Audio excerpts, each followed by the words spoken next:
Well, a lot of people ask, what is the Blue Ridge Parkway? And if I had to say it in a phrase, it's a designed landscape. Landscape architects and highway engineers are really the one that defined what the Blue Ridge Parkway would be. But before that, there was what some have referred to as the war between the states. And when the states of Virginia, Tennessee, and North Carolina were talking about this idea of the Blue Ridge Parkway, there was a lot of discussion about where the route for the roadway would be. Virginia had it locked in because it was going to start at Shenandoah National Park and then come through the states and connect with Great Smoky Mountains National Park.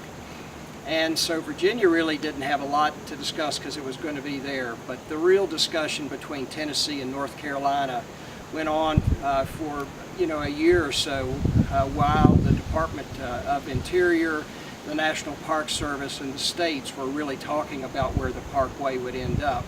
Once that was decided and the parkway was located in Virginia and North Carolina, that's really where the landscape architects and the highway engineers started to roll up their sleeves and think about what this parkway was going to be. This was going to be the first rural national parkway, and no other parkways were designed the way this parkway needed to be designed. They were in urban areas. They didn't ride on mountain ridges like this one was proposed to do. So the landscape architects really began to put definition to what this would be. They thought about things in terms of the alignment of the road, the curvature, how would it wind through the mountains and down into the valleys. And they made some important decisions. Some of those decisions were ordinary roads have long straight sections or tangents. They have curves in the roads that have an even radius. And so that really requires more earthwork and changing of the natural landscape to fit the road in. What the landscape architects and the highway engineers decided back in the 1930s for the Blue Ridge Parkway is they were going to use radial curves that had changing radii.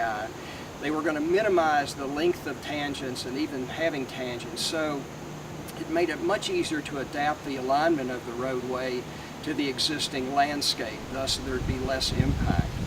One of the other important things they decided that there would be a posted speed limit of 45 miles an hour.